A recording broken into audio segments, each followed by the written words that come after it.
ये कहानी है दैत्य दंभिकासुर और महान राजा विक्रमादित्य की। दंभिकासुर एक ऐसा दैत्य था जो जवान और सुंदर औरतों को अपनी गुफा में उठा ले जाता, उनके साथ खेलता। जब उसका उनसे मन भर जाता तो वो उनकी जीवन लीला समाप्त कर देता। वो जिस भी राज्य में जाता त्राही त्राही मचा देता। कोई भी राजा या अन्य शूरवीर योद्धा उसका कुछ नहीं बिगाड़ पाते, क्योंकि दैत्य दंभिकासुर को देवताओं से वरदान प्राप्त था कि उसे बल से नहीं बल्कि बुद्धि से मारा जा सकता है। जो कोई भी उसे बल से मारने का प्रयास करेगा वो पत्थर का हो जाएगा। दंभिकासुर की मौत का रहस्य छुपा था उसकी 7 गुत्थियों में, यानी उसके 7 सवालों में। पर उसके साथ युद्ध करने वाले किसी भी राजा या शूरवीर को ये रहस्य मालूम नहीं था। इसलिए जब भी कोई उसके पाप कृत्य से दुखी हो उसके पास जाकर उस पर हमला करता तो देवताओं के वरदान स्वरूप वो पत्थर का हो जाता। हर तरफ दंभिकासुर का कहर मचा हुआ था। पत्थर का हो जाने के भय से कोई भी उसे रोकने का प्रयास नहीं करता।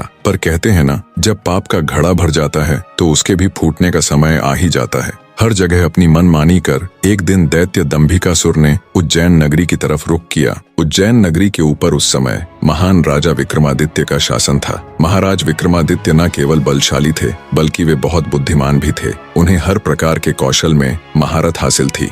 उन्हीं दिनों में विक्रमादित्य की नगरी उज्जैन में एक धनी साहूकार रहता था। साहूकार के 2 लड़के थे। बड़े का नाम महेंद्र था और छोटे का लखन। बड़े लड़के का विवाह तो साहूकार ने कर दिया था, पर छोटे बेटे का विवाह करने से पहले ही वो ईश्वर को प्यारे हो गए। पिता के गुजर जाने के बाद कामकाज और व्यापार संभालने की सारी जिम्मेवारी दोनों भाइयों पर आ गई। दोनों भाई दिल लगाकर कारोबार संभालने में लग गए। दोनों भाई जब काम कर शाम को घर आते तो दरवाजे पर खड़ी महेंद्र की पत्नी अपने पति को दाएं हाथ से लोटा भरकर पानी देती और बाएं हाथ से अपने देवर लखन को। एक दिन लखन ने सोचा, भाभी हर रोज मुझे बाएं हाथ से पानी पीने को देती है, आज मैं उनके दाएं हाथ से पानी पीऊंगा। शाम को जब दोनों भाई काम से लौटे तो लखन अपनी भाभी के बाएं हाथ से पानी पीने के लिए अपने खड़े होने के स्थान को बदलकर अपने बड़े भाई महेंद्र की जगह पर खड़ा हो गया और बड़ा भाई महेंद्र उसकी जगह पर खड़ा हो गया। लखन की भाभी जब उनको पानी देने के लिए आई तो उसने एक हाथ को दूसरे हाथ के ऊपर से करते हुए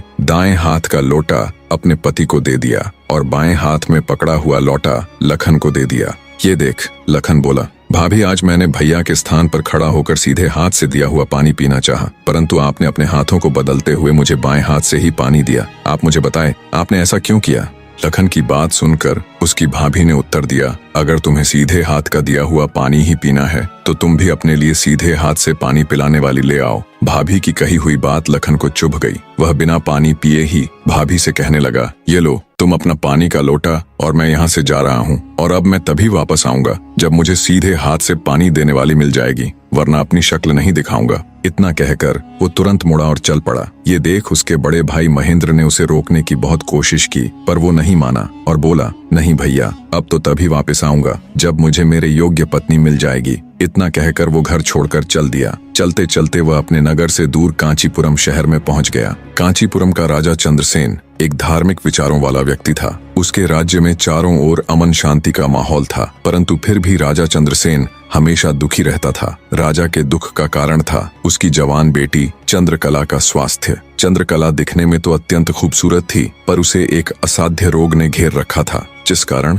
राजकुमारी हमेशा अचेत अवस्था में रहती थी। राजा ने बहुत सारे हकीम और वैद्य राजकुमारी को ठीक करने के लिए लगा रखे थे, लेकिन उनमें से कोई भी राजकुमारी को ठीक नहीं कर पा रहा था। ठीक कर पाना तो दूर, वे राजकुमारी चंद्रा की बीमारी तक नहीं ढूंढ पा रहे थे। राजा को हमेशा यही दुख सताए जाता कि उसकी बेटी का क्या होगा। जब सभी प्रकार के वैद्यों, हकीमों और पूजा पाठ तंत्र मंत्र से भी राजकुमारी चंद्रकला को कोई फायदा नहीं हुआ तो राजा ने अपने राज्य में यह घोषणा करवा दी कि जो व्यक्ति मेरी बेटी को ठीक करेगा, मैं उसके साथ ही अपनी बेटी चंद्रकला का विवाह कर दूंगा और उसे अपना आधा राज्य भी दूंगा। लखन जब राज्य की राजधानी में पहुंचा तो उसने देखा कि वहां हर तरफ राजकुमारी की चर्चा हो रही थी।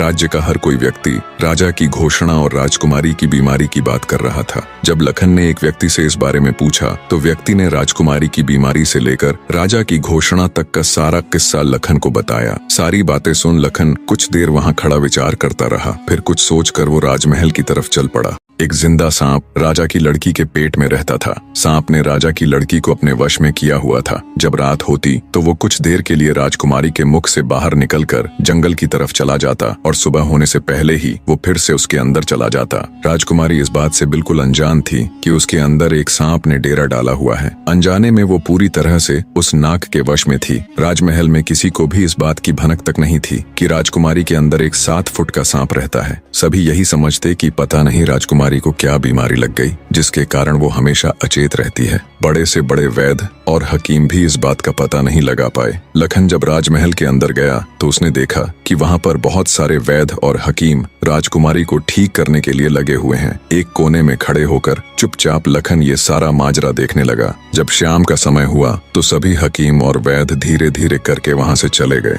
तब लखन राजा के मंत्री के पास गया और बोला, मंत्री महोदय, सभी अपना प्रयास कर चुके हैं, अब एक मौका मुझे भी दिया जाए। लखन की बात सुन मंत्री उसे अपने साथ ले राजा के पास जाता है और लखन का प्रस्ताव राजा के सामने रखता है। बेचारा हर तरफ से निराश हो चुका राजा एक बार अनमने ढंग से लखन की तरफ देखता है, फिर दुखी मन से कहता है, बताओ तुम मेरी बेटी का इलाज किस प्रकार करोगे। लखन राजा को प्रणाम कर बोला, महाराज, मुझे एक रात अपनी बेटी के साथ ठहरने की इजाजत दीजिए, तभी मैं किसी नतीजे पर पहुंच सकूंगा। एक बात और महाराज, मैं बिल्कुल एकांत में राजकुमारी के साथ रहना चाहता हूँ, तभी मैं अच्छे से ध्यान लगाकर राजकुमारी जी की बीमारी का पता लगा पाऊंगा। लखन की आत्मविश्वास भरी बातों से राजा के मन में हल्की सी उम्मीद जागी। उसने लखन को रात में राजकुमारी के साथ एकांत में रुकने की इजाजत दे दी। राजा की इजाजत मिलते ही लखन राजकुमारी के कक्ष में गया और उससे कुछ दूर एकदम चुपचाप बैठकर उसे देखने लगा। जैसे ही रात के 12 बजे का समय हुआ तो अचेत अवस्था में पड़ी हुई राजकुमारी के मुंह से सांप बाहर निकला और महल के परिसर से होता हुआ जंगल की ओर चला गया। ये सब देख लखन दंग रह गया। वो बिना कुछ हरकत किए चुपचाप वहीं बैठा रहा। जब रात का आखिरी पहर खत्म होने को आया तब वो सांप वापस लौटा और राजकुमारी चंद्रकला के मुख से होता हुआ पूरा उसके अंदर समा गया। दम साधे लखन ये सारा माजरा देखता रहा। सारा माजरा देख उसे समझते देर न लगी कि राजकुमारी की सारी बीमारी की जड़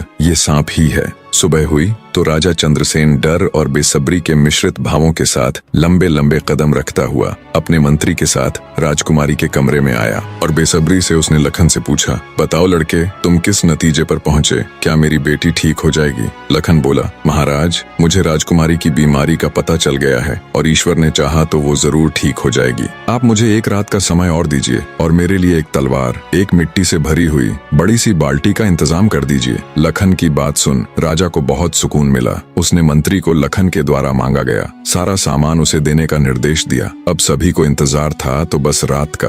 राजकुमारी को सांप के चंगुल से मुक्त कराने के लिए लखन रात्रि के आने का बेसब्री से इंतजार कर रहा था। पूरी तैयारी के साथ हाथ में धार धार तलवार लिए लखन राजकुमारी की ओर निगाहें गढ़ाकर उससे कुछ दूरी पर बैठ गया। जैसे ही राजमहल के घड़े ने रात्रि के 12 बजे का घंटा बजाया, वैसे ही फुंफकारता हुआ सांप राजकुमारी के मुख से निकला तो उसके इंतजार में बैठे लखन ने अपनी धार धार तलवार से उस पर तेजी से ऐसा वार किया कि तुरंत सांप 2 टुकड़ों में जमीन पर बिखर गया। लखन ने सांप के दोनों टुकड़ों को उठाकर रेत से भरी बाल्टी के अंदर दबा दिया और सुबह होने से पहले ही बाल्टी समेत मृत सर्प को जंगल में ले जाकर उसे आग के हवाले कर दिया और वापस राजमहल लौट आया। तब तक सुबह होने का समय भी करीब हो चला था। राजमहल जब लखन ने राजकुमारी चंद्रकला को जगाया तो हमेशा अचेत अवस्था में रहने वाली राजकन्या तुरंत उठकर बैठ गई, क्योंकि अब उसके अंदर से वो सर्प निकल चुका था तो उसका प्रभाव भी खत्म हो चुका था। राजकुमारी उठते ही हैरान थी। उसे ऐसा लग रहा था जैसे पता नहीं वो कितने सालों से नींद में थी। जब लखन ने राजकुमारी से उसके स्वास्थ्य के बारे में पूछा तो अचंभित राजकुमारी ने अपने आप को बिल्कुल ठीक बताया। तब तक सुबह भी हो चुकी थी। उधर राजा भी पूरी रात सोया नहीं था। उसे बस इंतजार था तो सुबह का। जैसे ही सुबह हुई राजा बेसब्री से भागा भागा राजकुमारी के कक्ष में आया। जब उसने बिल्कुल सही सलामत अपनी बेटी को बैठे और बात करते पाया तो उसकी खुशी का ठिकाना ना रहा। आंखों में अश्रु लिए राजा ने तुरंत अपनी लाडली बेटी को गले लगा लिया। भरे हृदय से राजा ने हाथ जोड़कर लखन का शुक्रिया अदा किया और अपनी शर्त के अनुसार राजकुमारी चंद्रकला का विवाह लखन के साथ कर दिया। जब राजा ने लखन को अपना आधा राज्यपाट देना चाहा तो लखन ने राज्य लेने से साफ मना कर दिया। ऐसा स्वाभिमानी दामाद पाकर राजा चंद्रसेन खुशी से फूला नहीं समाया। उसने खुशी खुशी बहुत सारा धन देकर अपनी बेटी चंद्रकला को लखन के साथ विदा कर दिया। जब राजकुमारी चंद्रकला को ले लखन अपने राज्य उज्जैन नगरी पहुंचा तो उसकी भाभी समेत पूरे परिवार ने उन दोनों का हार्दिक स्वागत किया। लखन खुशी खुशी अपनी नवविवाहिता पत्नी राजकुमारी चंद्रकला के साथ रहने लगा। कुछ ही दिन बाद उज्जैन नगर में एक भव्य समारोह था जिसमें राजकुमारी चंद्रकला भी अपनी भाभी के साथ समारोह देखने गई हुई थी। तभी मेले में दूसरी तरफ से दैत्य दंभिकासुर ने प्रस्थान किया। इतने बड़े दानव को देख समारोह में हड़कंप मच गया। हर कोई अपनी जान बचाने के लिए इधर उधर भाग रहा था। दैत्य को देख राजकुमारी चंद्रकला भी अपनी भाभी के साथ जब समारोह से भागकर जाने लगी, तभी दंभिकासुर की नजर राजकुमारी चंद्रकला पर पड़ गई। राजकुमारी के रूप यौवन को देखते ही दानवराज दंभिकासुर उस पर मोहित हो गया। दैत्य अपने पूरे जीवन काल में बहुत सी स्त्रियों के साथ खेला था, पर आज तक उसने इतनी सुंदर स्त्री कभी नहीं देखी थी। पलक झपकते ही उसने चंद्रकला को उठा लिया और उसे राज्य के बाहर अपनी गुफा में ले गया। राजकुमारी चंद्रकला का रो रो कर बुरा हाल था। उस बेचारी की तो किस्मत ही खोटी थी। कितने सालों तक वो उस नाग के चंगुल में फंसी रही। कुछ ही दिन पहले नाग से आजाद हुई थी। सोचा अब जिंदगी अच्छे से गुजरेगी, पर अब दैत्य दंभिकासुर ने उसे अपनी गुफा में ला पटका। न तो उसके आंसू रुकने का नाम ले रहे थे और न वो किस्मत को कोसने से। उसकी मनमोहक सुंदरता से अभिभूत दैत्य ने उसके साथ किसी प्रकार का बल प्रयोग नहीं किया। वह उस अद्भुत नारी को जबरदस्ती नहीं बल्कि उसकी सहमति से प्राप्त करना चाहता था। दंभिकासुर ने राजकुमारी से कहा, या तो तू अपनी मर्जी से मेरे साथ रहने के लिए सहमत हो जा, अन्यथा आजीवन तू ऐसे ही मेरी कैद में सड़ती रहेगी। दैत्य की बात सुन राजकुमारी चंद्रकला गुस्से से रोती हुई बोली, मैं तुम्हारे साथ रहने से पहले मरना पसंद करूंगी, और अगर तुम ये सोचते हो कि तुम मुझे यहाँ उठा लाए तो मैं तुम्हारी हो गई, तो ये तुम्हारी सबसे बड़ी भूल है। मेरा पति मुझे ढूंढते हुए यहाँ जरूर आएगा और वो तुझे छोड़ेगा नहीं। राजकुमारी की बात सुन दंभिकासुर घिनौनी हंसी हंसते हुए बोला,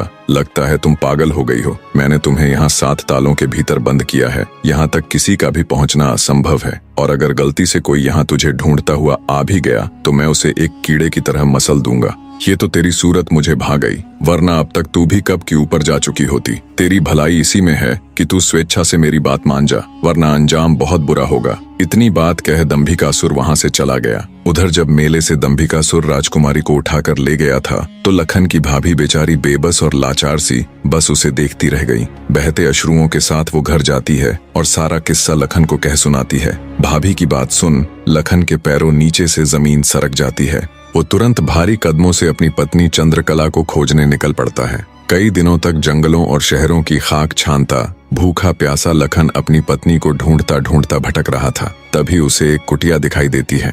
थका हारा लखन जब कुटिया के अंदर जाता है तो उसे अंदर एक साधु बाबा दिखाई देते हैं। लखन उनको प्रणाम कर वहीं बैठ जाता है। लखन की हालत देख महात्मा जी ने पहले उसे अच्छे से जलपान कराया और फिर बोले, बेटा तुम कौन हो और यहाँ जंगलों में क्यों भटक रहे हो। तब लखन महात्मा जी को अपनी सारी व्यथा कह सुनाता है। लखन की सारी दास्तान सुन महात्मा जी बोले, बेटा तुम जिस राक्षस की बात कर रहे हो उसका नाम दैत्य दंभिकासुर है। वो जहाँ भी जाता है तबाही मचा देता है। आज तक उसे कोई भी परास्त नहीं कर पाया। जिसने भी उससे मुकाबला करने की कोशिश की वो पत्थर का बन गया। इसलिए मेरी सलाह मानो और वापस अपने घर लौट जाओ, इसी में तुम्हारी भलाई है। उसके पीछे जाकर क्यों अपने प्राण गंवाते हो। साधु की बात सुन क्षण भर के लिए लखन सन्न रह जाता है। थोड़ी देर बाद धड़कते दिल के साथ उठकर वो महात्मा जी के चरण पकड़ लेता है। उसकी आंखों में डर और साहस के मिश्रित भाव थे। अपनी पत्नी को याद कर लखन ने आंखों में आंसू भरकर कहा, नहीं महाराज, मैं ऐसा कदापि नहीं कर सकता। मेरी पत्नी उस दैत्य के चंगुल में है और उसे छुड़ाने के लिए मैं कुछ भी कर सकता हूँ। हे साधु बाबा, अब आप ही मेरी आखिरी उम्मीद हैं। घर तो मैं नहीं जाऊंगा, चाहे मेरे प्राण ही क्यों न चले जाएं। लखन की बात सुन साधु महाराज ने गहरी सांस ली और कुछ पल सोचने के बाद कहा, देख लो बेटा, मैं एक बार फिर कह रहा हूँ, उस दैत्य के सामने तुम्हारे बचने की संभावना बहुत कम है। लखन बोला, महाराज मुझे मेरे प्राणों की जरा सी भी फिक्र नहीं है। आप तो बस मुझे उस तक पहुँचने का मार्ग बताए कृपया। लखन के दृढ़ निश्चय को देख महात्मा जी ने फैसला किया कि वे उसकी मदद करेंगे। गहरी सांस लेते हुए वे बोले, तो सुनो बेटा, दैत्य दंभिकासुर कोई साधारण राक्षस नहीं है। उसने सालों तपस्या करके देवताओं को प्रसन्न कर उनसे वरदान वरदान प्राप्त किया है कि जो कोई भी प्राणी उस पर हमला करेगा तो वह तुरंत पत्थर का बन जाएगा। उसे पराजित करने का सिर्फ एक ही उपाय है, वो है उसकी 7 गुत्थियों को हल करना, यानी उसके 7 प्रश्नों के सही जवाब देना। अगर तुम्हारे एक भी जवाब से वो संतुष्ट नहीं हुआ, अर्थात तुमने गलत जवाब दिया, तो भी तुम तुरंत पत्थर के बन जाओगे। उसके हर एक सवाल के हर सही जवाब के साथ उसकी शक्ति कम होती चली जाएगी और उसके सभी 7 प्रश्नों का ठीक ठीक जवाब देने पर अंततः वो शक्तिहीन हो जाएगा। फिर तुम उसके ऊपर आक्रमण कर उसे पराजित कर सकते हो। पर बेटा, वो बिना शक्तियों के भी बहुत बलशाली है, तुम फिर भी उसका मुकाबला नहीं कर पाओगे। महात्मा जी की बात सुन और दैत्य दंभिकासुर को पराजित करने का पूरा उपाय जान। डर की लहर के साथ लखन का पूरा शरीर झनझना जाता है, पर फिर वो अपनी पत्नी को याद कर दैत्य दंभिकासुर के पास जाने का निर्णय लेता है। लखन ने महात्मा जी के चरण छूकर कहा, महाराज, मैं तैयार हूँ, कृपया मुझे उस दैत्य के पास जाने का मार्ग बताएं। महात्मा जी ने लखन को आशीर्वाद देते हुए दैत्य दंभिकासुर की गुफा का रास्ता बता दिया। दृढ़ निश्चय कर एक अदम्य जोश के साथ लखन दंभिकासुर की गुफा की ओर चल पड़ता है। कुछ देर तक कठिन यात्रा करने के बाद लखन उस भयानक गुफा के द्वार पर पहुंच जाता है। वह अपनी तलवार निकालकर गर्जना करता है, दंभिकासुर बाहर आ और मेरा सामना कर। लखन की ललकार सुनकर दंभिकासुर गुफा से बाहर आता है और क्रोध में दहाड़ता है, कौन मूर्ख है जो मेरी शांति को भंग कर रहा है। भारी भरकम विशालकाय दानव को देख लखन के पूरे शरीर में सिरहन दौड़ गई। हिम्मत जुटाते हुए लखन बोला, हे दुष्ट राक्षस, मैं उस स्त्री का पति हूँ जिसे तू बलपूर्वक उठाकर लाया है। पूछ तेरे वो 7 सवाल, मैं जवाब देने के लिए तैयार हूँ। सवालों की बात सुन दंभिकासुर चौंक गया, फिर कुछ सोचकर बोला, ओ तो तू उस धूर्त साधु से मिलकर आया है, उसी ने तुझे मेरे रहस्य का पता बताया है। पर अब क्या फायदा, मैं तेरी फूल सी पत्नी को तो कच्चा ही निगल गया हूँ। क्या स्वादिष्ट मांस था उसका। दैत्य दंभिकासुर का इतना कहना था कि लखन अपना आपा खो बैठा और आगे बढ़कर पूरी ताकत के साथ तलवार से दैत्य पर वार किया। लेकिन जैसे ही उसकी तलवार दैत्य को छूती है, देवताओं के वरदान के कारण वो भी तुरंत पत्थर का बन जाता है। दैत्य दंभिकासुर छल कपट से झूठ बोलकर पत्थर का बना देता है। लखन के पत्थर का बनते ही दैत्य दंभिकासुर जोर जोर से शैतानी हंसी हंसता है। बड़ा आया था मेरी 7 गुत्थियों को सुलझाने वाला।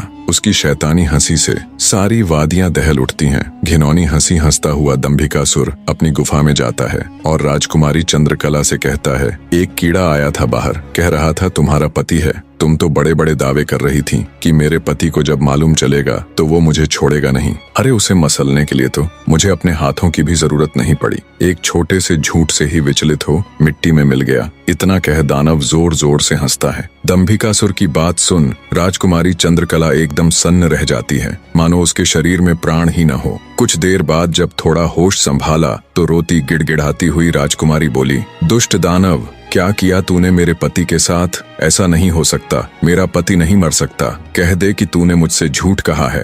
राजकुमारी चंद्रकला की बात सुन दंभिकासुर बोला, मूर्ख स्त्री, तूने मुझे समझ क्या रखा है कि तेरा वो कीड़ा पति मुझे मारेगा। अरे पागल औरत, मैं अमर हूँ, मेरा कोई कुछ नहीं बिगाड़ सकता, मुझे देवताओं से वरदान मिला है। इतना कह दंभिकासुर राजकुमारी के बिल्कुल पास जाकर बोला, अब तो तेरा पति भी नहीं रहा, अब तो मेरी बात मान ले। दानव की बात का कोई प्रतिवचन दिए बिना बेचारी राजकुमारी बेजान सी धरती पर गिर पड़ती है। उसकी आंखों से लगातार अश्रु बह रहे थे। उधर जब अपनी पत्नी को खोजने गया लखन कई दिनों तक घर नहीं लौटा तो उसके परिवार वाले अत्यंत चिंतित थे। लखन की माँ और उसकी भाभी का तो रो रो कर बुरा हाल था। लखन का बड़ा भाई महेंद्र भी गहरी चिंता में था। अंततः कुछ भी न सूझने पर महेंद्र अपने अनुज भाई लखन को खुद ढूंढने का निश्चय कर अपनी माता व पत्नी से आज्ञा ले घर से चल पड़ता है। बड़ा भाई महेंद्र लखन की खोज में जंगल में भटकते हुए उसी साधु की कुटिया पर जा पहुंचा। उसने महात्मा जी को प्रणाम किया और थोड़ी देर सुस्ताने के लिए वहीं साधु की कुटिया के बाहर बैठ गया। महेंद्र को देख महात्मा जी ने उससे पूछा,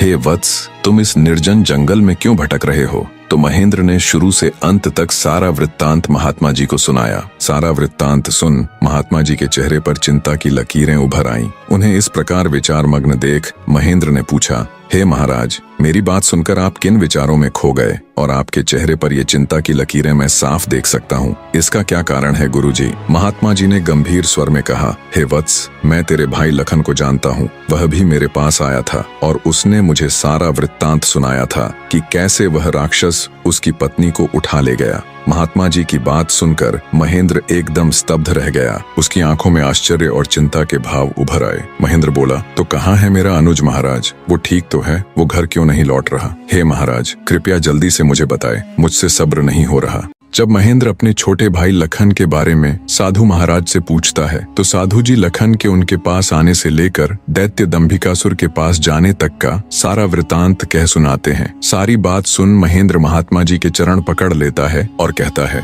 हे साधु महाराज, आप तो सर्वज्ञानी हैं। जब आपको दैत्य दंभिकासुर के रहस्य के बारे में पता था तो अवश्य आप ये भी जानते होंगे कि लखन का यहाँ से जाने के बाद क्या हुआ। हे महाराज, कृपया मुझे बताए कि आगे क्या हुआ। तब साधु बाबा गंभीर स्वर में बोले, हे वत्स, आगे वही हुआ जिसका मुझे पहले से ही भय था। मैंने लखन को जाने से पहले बार बार समझाया था और उसे अच्छी तरह से उस दुष्ट दानव की शक्तियों से अवगत भी करवाया था, पर उसने मेरी बात नहीं मानी और अपनी पत्नी को बचाने के लिए उस दैत्य से भिड़ गया। फलस्वरूप उस धूर्त दानव ने छल कपट से उसे भी पत्थर का बना दिया। इतना सुनते ही महेंद्र को कांटो तो खून नहीं, उसका चेहरा एकदम से पीला पड़ गया और हल्क सूख गया। कुछ दिन पहले ही तो उनके पिताजी उन्हें छोड़कर चले गए थे और अब उसे जान से भी प्यारा छोटा भाई लखन भी पत्थर का बन गया। उसकी हालत देख महात्मा जी उसे सांत्वना देते हुए बोले, बेटा अब क्या हो सकता है, होनी को कौन टाल सकता है। महेंद्र तो जैसे शून्य में था, मानो उसके शरीर में प्राण ही ना हो। कुछ देर तक वहां घोर सन्नाटा छाया रहा। कुछ होश ठिकाने आने पर आंखों में अश्रु लिए महेंद्र बोला, हे महाराज, अब आप ही मेरी मदद कीजिए और मुझे रास्ता दिखाए जिससे मेरा अनुज फिर से अपने मानव रूप में लौट आए। महेंद्र की बात सुन महात्मा जी बोले, बेटा ऐसा तो कोई रास्ता नहीं है। जैसा कि मैंने बताया, उस दुष्ट दानव की 7 गुत्थियों का जवाब देना ही इस समस्या का एकमात्र हल है। कोई व्यक्ति जब उसके सभी सवालों के जवाब देकर उसे पराजित कर मौत के घाट उतार देगा, तब तुम्हारा भाई लखन ही नहीं बल्कि उस मक्कारी दैत्य द्वारा श्रापित किए गए सभी जीव अपने वास्तविक रूप में लौट आएंगे। महेंद्र बोला, महाराज, आप तो सर्वशक्तिमान हैं, फिर आप ऐसा क्यों नहीं करते? महेंद्र की बात सुन महात्मा जी बोले, बेटा बेशक मैं उस पापी दानव के सभी सवालों का जवाब दे सकता हूँ, पर मेरी भी कुछ सीमाएं हैं जिन्हें मैं चाह कर भी नहीं लांघ सकता। इतना कह साधु महाराज चुप हो जाते हैं। तब महेंद्र बोला, ठीक है महाराज, तो फिर मैं खुद जाऊंगा अपने अनुज को बचाने और उस दुष्ट दैत्य के सवालों का जवाब देने। महेंद्र की बात सुन महात्मा बोले, बेटा तुम भी उसका कुछ नहीं कर पाओगे। फलत अपने भाई की तरह उसके जाल में फंसकर पत्थर के बन जाओगे। फिर भी अगर तुम जाने का निश्चय कर ही चुके हो तो एक बात का ध्यान रखना, वो दुष्ट तुम्हें भटकाने की कोशिश करेगा। उसकी बातों पर कोई भी प्रतिक्रिया दिए बिना सीधे उससे बस उसके सवाल पूछना। साधु महाराज के निर्देश सुन महेंद्र जी महाराज कह साधु से विदाई लेकर दैत्य दंभिकासुर की गुफा की ओर चल देता है। कठिन यात्रा करने के पश्चात महेंद्र उस भयानक गुफा के द्वार पर पहुंच जाता है और दैत्य दंभिकासुर को पुकारता है, हे दुष्ट दानव, बाहर आ, मैं आज तेरे सभी सवालों के जवाब दे तेरा काम तमाम कर दूंगा। महेंद्र की बातें जब दंभिकासुर सुनता है, गुस्से से लाल पीला हो दंभिकासुर गुफा से बाहर आकर दहाड़ने लगा। अब कौन मूर्ख मेरे हाथों से मरने आया है। उसकी दहाड़ इतनी शक्तिशाली थी कि पूरा जंगल थर्रा उठा। महेंद्र ने भी जब दैत्य के विकराल रूप को देखा तो क्षण भर के लिए तो वो भी ठिठका, पर फिर गुस्से से गर्जना करते हुए बोला, तो तू है वो दुष्ट राक्षस जिसने मेरे भ्राता की धर्मपत्नी का हरण किया और मेरे अनुज को पत्थर का बना दिया। दुष्ट दानव, आज तेरा अंत निश्चित है। पूछ फरेबी राक्षस, कौन से हैं तेरे वो 7 सवाल, मैं भी तो जानूं। दंभिकासुर घिनौनी हंसी हंसते हुए बोला, ओह, तो तू उस निकम्मे कीड़े का भाई है जो मेरे शाप की भेंट चढ़ गया। लगता है तेरा भी जीने से मन भर गया, जो तू सब जानते हुए भी यहाँ आया। महेंद्र क्रोध से दांत पीसते हुए बोला, घिनौने राक्षस, बातों में वक्त जाया मत कर। मैं तेरी बातों में आने वाला नहीं हूँ। जल्दी से पूछ तेरे वो सवाल, नहीं तो मैं तुझे इसी क्षण यमलोक पहुंचा दूंगा। ये सुन दंभिकासुर घिनौनी हंसी हंसकर नृत्य करते हुए बोला, सुन मूर्ख, मैंने तेरे भाई की पत्नी के साथ खूब विहार किया और जब मेरी इच्छा पूर्ण हुई तो उसके मांसल शरीर को कच्चा ही भक्षण कर लिया। क्या स्वादिष्ट मांस था उसका। अब तेरी बारी है, पर तुझे तो मैं पत्थर भी नहीं बनाऊंगा, सीधे तेरे टुकड़े टुकड़े कर डालूंगा। दैत्य दंभिकासुर के बोले गए ये बोल महेंद्र की छाती में किसी भाले की तरह लगे। अपने भ्राता की पत्नी के बारे में कहे गए शब्दों से उसके तन बदन में आग लग गई। सब कुछ अच्छे से जानते हुए भी महेंद्र अपने ऊपर काबू नहीं रख सका और दैत्य दंभिकासुर को मारने के लिए तेजी से उसकी तरफ लपका। जैसे ही उसने दैत्य के ऊपर अपनी पूरी ताकत लगा तलवार से वार किया, वैसे ही अपने भाई की तरह पल भर में वो भी पत्थर का बन गया। उसके पत्थर का बनते ही दंभिकासुर हंसते हुए बोला, तुम दोनों भाइयों की किस्मत में यही था कि तुम दोनों युगों युगों तक मेरी गुफा के प्रहरी बनकर रह जाओगे। इतना बुदबुदाकर दंभिकासुर अपनी गुफा में जाता है और राजकुमारी चंद्रकला को भी ये सब बता देता है और कहता है, तेरे दोनों रक्षक तो मेरे सामने ढेर हो गए, अब तू किसकी आस लगाए बैठी है, मूर्ख स्त्री। राजकुमारी चंद्रकला के रो रोकर आंसू सूख चुके थे, अब बचा था तो केवल क्रोध और ज्वाला। जलती हुई आंखों के साथ गुस्से में दहाड़ती हुई राजकुमारी बोली, दुष्ट राक्षस, तू क्यों इतना खुश हो रहा है? मुझे तेरा अंत साफ नजर आ रहा है, देख मेरी आंखों में। राजकुमारी चंद्रकला के तेवर देख और उसकी बात सुन दंभिकासुर विचलित सा हो जाता है और बिना कुछ कहे ही वहां से चला जाता है। उधर लखन महेंद्र के घर में तो लखन के न आने से पहले ही मातम पसरा हुआ था। ऊपर से अब महेंद्र भी वापस नहीं लौटा तो उसकी पत्नी और माँ का बुरा हाल था। अंततः महेंद्र की पत्नी अपनी सासू माँ से कहती है, माँ जी, आखिर कब तक हम ऐसे ही रोते बिलखते उनका इंतजार करते रहेंगे? बहू की बात सुन, बुढ़िया माँ बोल पड़ी, तो और बेटी हम कर भी क्या सकते हैं इसके सिवाय? महेंद्र की पत्नी बोली, हम अपने राजा के पास जाकर उनको ये सब बताएंगे, वो अवश्य हमारी मदद करेंगे। बहू की बात बूढ़ी माँ को उचित लगी। दोनों तुरंत राजा विक्रमादित्य के पास चल पड़ती हैं। कहानी का अगला अध्याय भी बहुत जल्दी आने वाला है, बने रहे।